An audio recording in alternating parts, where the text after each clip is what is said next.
सफलता का मूल मंत्र छिपा है श्री कृष्ण के इन उपदेशों में। गुस्से पर काबू गीता में योगेश्वर कृष्ण द्वारा बताए गए श्लोकों में से एक श्लोक में गुस्से पर काबू रखना बताया गया है। इसका आशय है कि कोई भी व्यक्ति जब क्रोध करता है तो भ्रम पैदा होता है, यानी कि सही और गलत का भेद मिट जाता है। बस क्रोध ही शेष ही रहता है। इससे बुद्धि भी व्यग्र हो जाती है।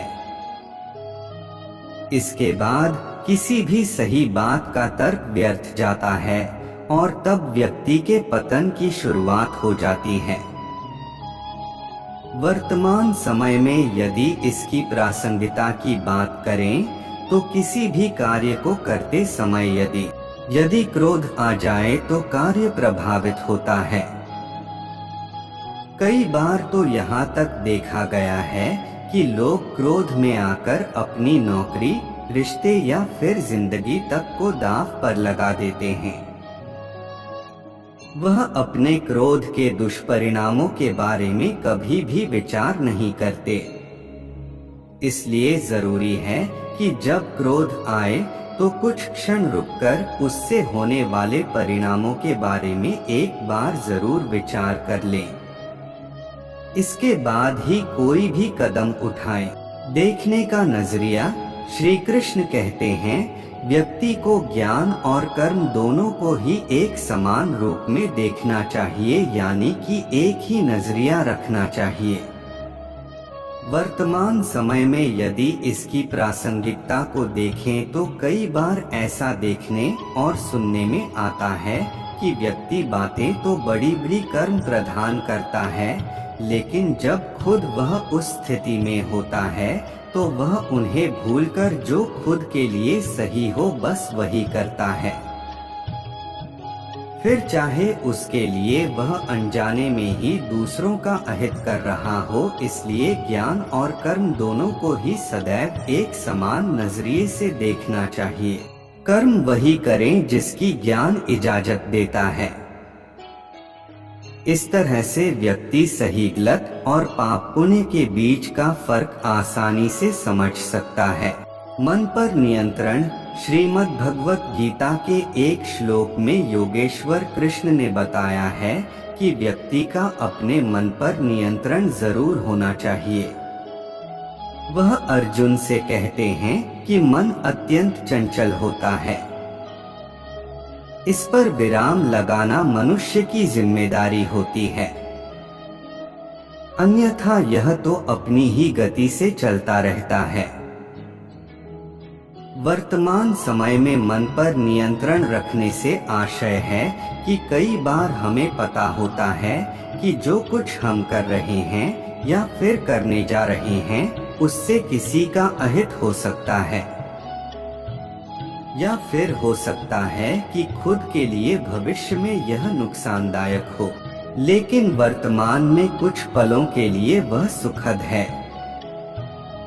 मन की चंचलता के चलते व्यक्ति जानते समझते हुए भी कई बार गलत कदम उठा लेता है। इसलिए ऐसे कर्मों से दूर रहना चाहिए, अन्यथा व्यक्ति का मन ही उसका सबसे बड़ा दुश्मन बन जाता है। सच्चे दोस्त। श्रीमद् भगवत गीता ने श्री कृष्ण ने सच्चे दोस्त के बारे में बताया है कि सच्चा मित्र वही होता है जो आपका बुरे वक्त में साथ दे, यानी कि दुख और परेशानी में हर वक्त आपके साथ खड़े हों। ऐसा न हो कि वह समस्याएं आते ही वह आपसे दूर हो जाए। यदि आपका मित्र ऐसा न करे तो तुरंत ही उसका परित्याग कर देना चाहिए, अन्यथा ऐसे लोग आपके मित्र बनकर मित्रों की संख्या में तो इजाफा कर देंगे, लेकिन जरूरत पड़ने पर कोई आपके साथ नहीं होगा। वर्तमान समय में इसकी प्रासंगिकता कुछ इस तरह है कि वक्त जब सही हो तो तमाम दोस्त मिल जाते हैं मौज मस्ती करने के लिए, लेकिन वक्त खराब हो तो सभी साथ छोड़ देते हैं। बहुत कम होते हैं जो आपका साथ देते हैं, तो जो बुरे वक्त में साथ दे वही सच्चा मित्र है। अनुभवों से सीख लें। श्री कृष्ण ने गीता में अर्जुन से कहा कि व्यक्ति को अपने गुरु के अलावा अपने अनुभवों से भी सीख लेनी चाहिए, अन्यथा कई बार व्यक्ति परेशानी में पड़ सकता है। वर्तमान समय में इसकी प्रासंगिकता कुछ इस तरह है कि लोग बड़े बुजुर्गों की राय को अक्सर ही अवॉइड कर देते हैं, जबकि ऐसा नहीं करना चाहिए। उनके अनुभवों से सीख लेकर आगे बढ़ना चाहिए ताकि लक्ष्यों तक सुगमता से पहुंचा जा सके।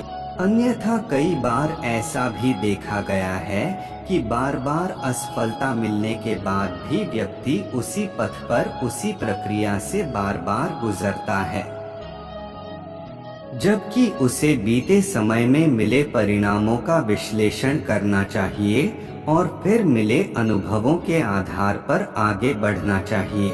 मोह के बजाय सत्य को जाने।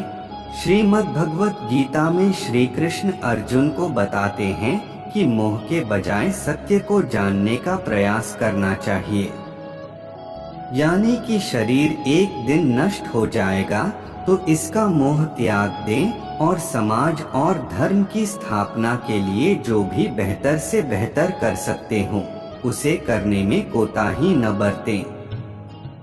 वर्तमान समय में इसकी प्रासंगिकता कुछ तरह है कि व्यक्ति को ईश्वर और धर्म को जानने का प्रयास करना चाहिए। ऐसा करने से वह कभी भी किसी भी गलत दिशा में नहीं जाएगा, साथ ही वह धर्म और ईश्वर को जानते समझते हुए कार्य करेगा। ऐसे में उसके सफल होने की संभावनाएं भी अधिक हो जाती हैं।